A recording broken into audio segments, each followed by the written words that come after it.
Hey, this is Greg with Freedom Marine, and today I'm on our listing for the Herley 11 Explorer, and I'm with the owner of the boat who custom ordered this right from the manufacturer, and he collaborated with Herley manufacturer to come up with this design ultimately. And what was your primary objective in doing so?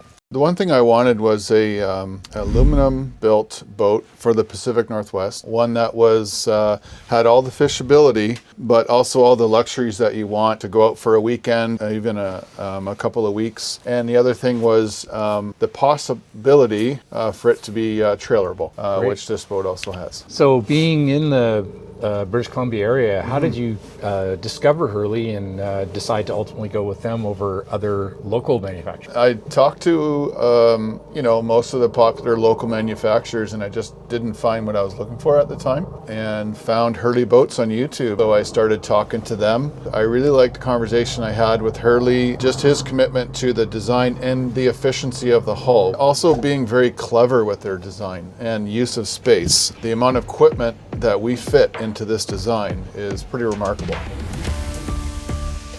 Back here in the cockpit, it looks like a very fishable platform, but yet also very cruisable. Yep. One thing that I noticed right away is the bulkhead and the convertibility of it to bring the outdoors in. Well, that's one of the things I loved about this. Is a fishing boat with a great fishing cockpit, but this completely opens up. So on a nice warm summer day, you can have this completely open because it gives you an open feel when you're in the boat, right? Mm-hmm. I really like that. Yeah. But in the back here, in terms of fishability, even having this rear helm station, we've got the steering wheel, which, is, people say, well, that's odd, but we did this so that way this door can still open.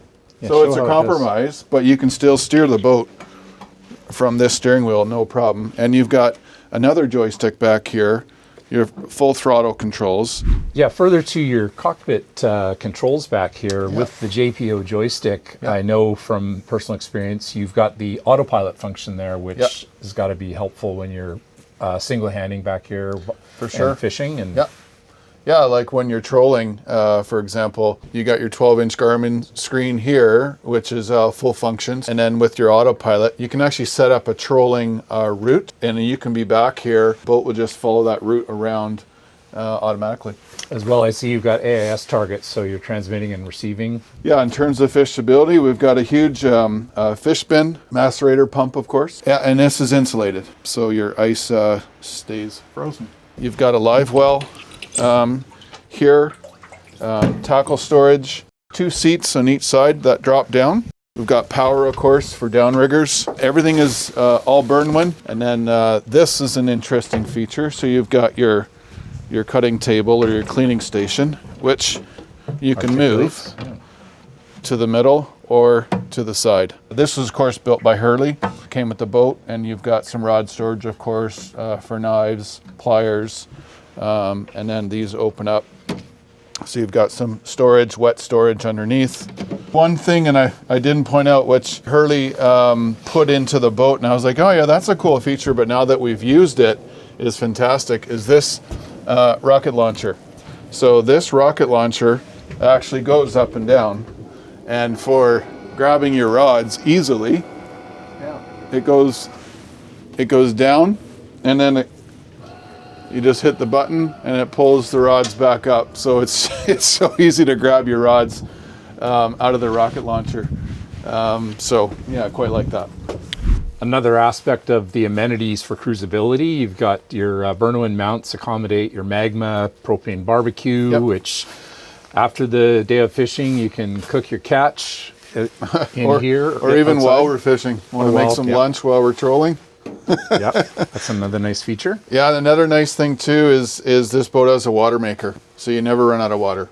So you're running the water maker as you're cruising along, and you're always keeping your tank full. So another handy feature of when you're fishing back here, of course, you've got your your saltwater wash down, and you've got another thing is when your hands are dirty. I really like this. You can hit this with your knee or your leg, and then it spits out water out the side, and you can rinse your hands off out here. That's perfect. And then when the button pops out, it stops, and That's really handy. Yeah. Another nice attention to detail I find is lifting up the deck hatch to get down to the bilge. Yeah. You've got synthetic decking everywhere you have to step down, so you've got good traction, and if you're on your knees, you're not on cold aluminum surfaces. Yeah, for sure, and it's easy to clean. Yeah. You know, and it's comfortable on the feet, but you know, when you're fishing and you got fish guts on here and stuff, it just washes right off, so it's great. Mm-hmm. Mm-hmm. Yeah. And looks like a large storage area below deck as well, that you've got tons of room. Yeah, you can get a lot of stuff down here, but also everything is accessible. So, you know, you've got your starter batteries down here, your charger for them. You've got either bumper or bottle storage on this side, your water makers over there, and everything is all accessible around the storage.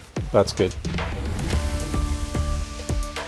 Kevin, what made you choose the Mercury outboard power? When Mercury came out with the V10s and did my homework on that, I figured out that these things were also designed to work with and charge a lithium battery system, which was important to me. Very high output alternators, I assume. Yes, they are. The boat can be down to 40-30%.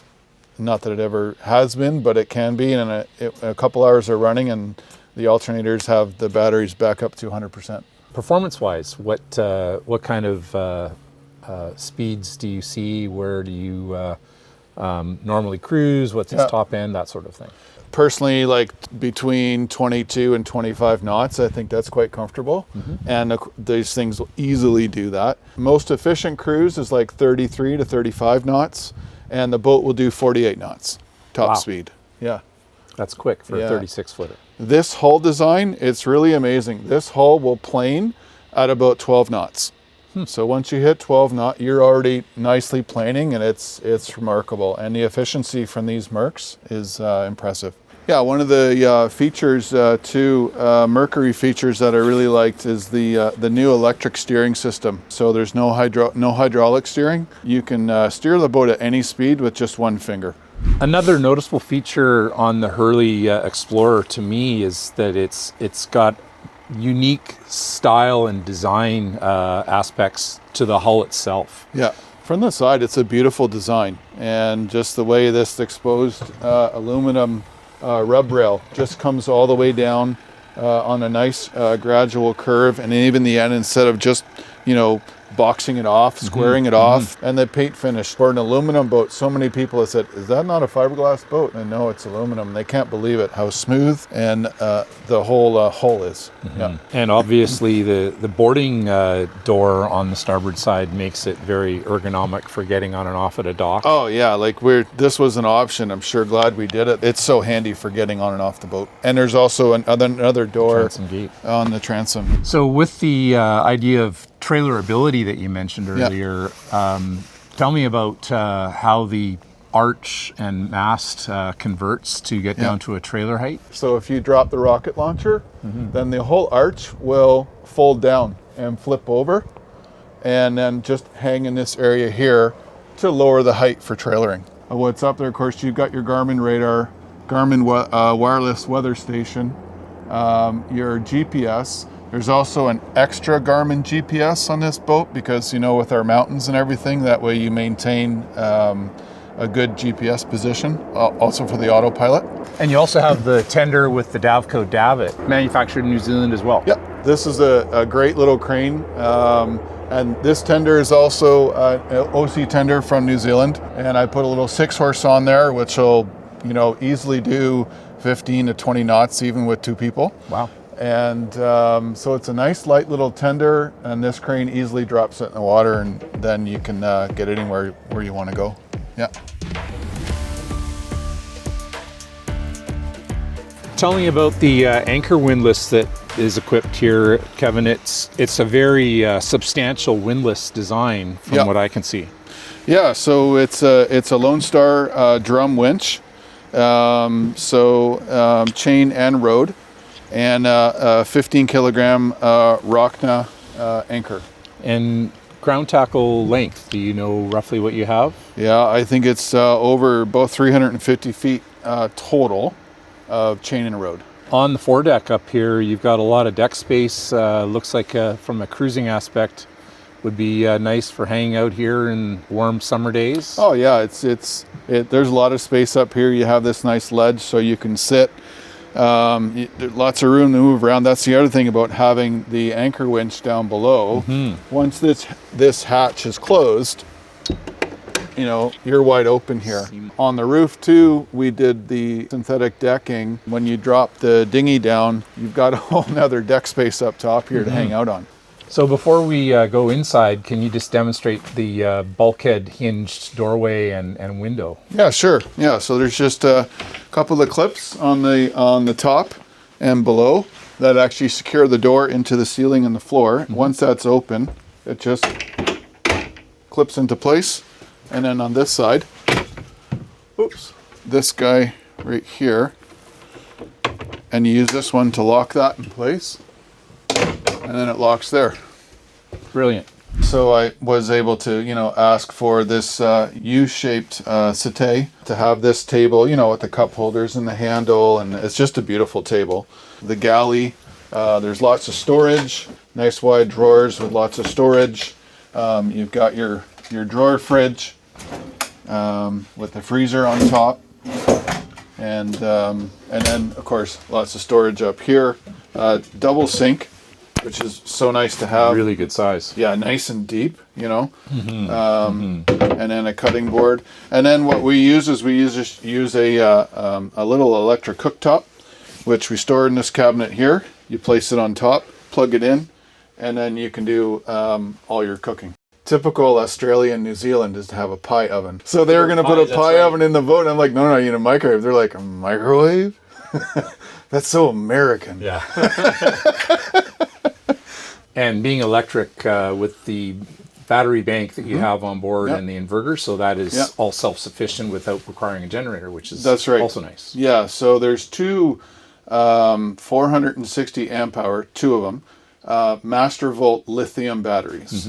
You can sit at anchor for a couple days and be on battery power. Down in here, so it's a Seakeeper 2, which was recommended by Seakeeper when we gave them all the specs on the boat, and it works great, especially when you're trolling at anchor. It just makes the boat so stable. I get compliments from people all the time, even people who don't boat that often. They come on board and they're like, it's so comfortable, you know. And then, of course, right here, I don't know if you can see that, but this is all a huge storage area here where you can store stuff. And regarding the Seakeeper, I know from the brand that the larger units are AC powered, requiring a generator. And again, the self-sufficient aspect of the Herley Explorer is that this is DC powered. Absolutely, yeah. So, I mean, we're not plugged in right now, and if we were going to get underway, I just fire up the Seakeeper and it starts spooling up on the battery power, and it can do that. That's super handy. Yep. So that wraps up the Salon galley area of the boat. Let's move forward to the helm. You can show us what you've set up here. Sure. So Kevin, tell me some of the features that you spec'd out in the helm area. I noticed right away the seat bases look very familiar and local. So I was determined to have, of course, shockwave seating. Any good Pacific Northwest boat has to have that, right? So we actually sourced these the shockwave bases. So there's 3 of them for all 3 the seats here. It's quite an elaborate helm console that I can see, where it's very well laid out ergonomically, and I'm sure you had some input there as well. The goal was to have a really cool helm, and I think that's what we got. I mean, to be able to stand here, to sit here, you know, your steering wheel is fully tiltable. All the seats have this really nice bolster, so you can either sit on the seat flat, you can stand, or sit up on the bolster, depending on what you want to do. So I've got the full Garmin suite in this boat. Dual 16-inch Garmins here. Of course, the Mercury screen, Seakeeper screen. This is your climate control screen. And then, of course, ICOM VHF. Joystick, of course, from Mercury. Mercury throttle control. Zip wake. Bow thruster control. You know, even with the nice wood trim around it, just another nice touch from Herley. And then the C-Zone system, which is a control or switching system. Everything can be controlled from here. Your fans, your plugs, your switches, your pumps. It's all on your screens here. So even when you're underway, you can turn anything on or off. And then, of course, these being the Garmin's, you've got all your charts, all your custom screens. You can monitor your batteries, your fuel burn, all that stuff that everybody's used to with the Garmin system. Yeah, another nice little feature of this is you've got your wireless phone charger. So you got your phone there. It's just ergonomically, it's just perfect. You've got everything you need right here when you're operating the boat. Even your water maker, you can turn on and off right up here. Stereo control, but as well, you've got stereo control on the Garmin's, of course. So really anything that you need to turn on and off is just right here. For redundancy, you've also got all your switching for lights and pumps and whatnot on these switches here on the screen, but also down here. So if you're navigating on the screen, you can still, for instance, turn on and off your wipers, cabin lights, floodlights, courtesy lights. Over here, you've got all your pumps, live well, bilges, blower, etc. On the right on your helm. As well, you've got your co-pilot seat multifunction display here as well. So that's actually come in handy. We've been coming back to the marina at night. We've got the infrared camera, of course, with night vision. And so somebody's sitting over there where you are, and they're watching the night vision camera, helping to navigate, getting home when it's dark. So nice feature. That's important. Yeah, Kevin, I'm also noticing in the cabin how the use of sliding windows and overhead opening hatches, it must be ideal for warm summer conditions to have that cross flow ventilation as well as the opening bulkhead. Yeah, it's great. Being, so closed in. These windows, they're frameless glass windows, so they not only look good, but they're also they work really well, and you've got sliders on both sides, plus your hatches up top here on each side. So you're right. So airflow when you need it works really well in this boat. Yeah, one of the nice features that I wanted in this design was to have really good lighting, and so we've got all the lighting in this boat. The whole boat is LED, of course, but all the lighting up top here, the indirect lighting and whatnot, it's all dimmable. Nice. Also along the floor, and then you've got your red lighting as well for operating at night, which you can switch. Let's move forward, and you can show us the sleeping accommodations and head. Sure. Some of the features down below that we integrated into the design. We've got a full-size front berth, a nice storage, cabinets, 2 fans here for lots of airflow, reading lights, and again, all this lighting in here is switchable and dimmable. You've got another C-Zone screen actually, and then you've got this beautiful timber work with all your storage. So you've got like wardrobe storage, you've got additional storage here, and then all the way down, and then around the corner here got your quarter berth with more storage inside there. Regarding the head, one of the things I really wanted was a fully enclosed shower, not a wet head, and so we were able to fit that into this design. It's actually a really good size. You've got your head with the nice timber work, good storage, macerator toilet. We sourced the heating system locally for serviceability and for parts availability. So it's a S-bar hydronic heating system, and that also heats the hot water. So it's essentially an instant hot water system. So you can take a nice long hot shower and not run out of water. Thanks very much for showing us the Herley and all of your intimate knowledge of the boat itself. It's been a great day to get on with you and find out all the extra things that most people wouldn't notice. Happy to show it. And now we can look at the beautiful view. Yeah. Give me a call if you'd like to come and view the Herley 11 Explorer in person. We have our office in Cole Harbour in Vancouver and Port Sydney Marina in Sydney. Let's make this your next adventure boat.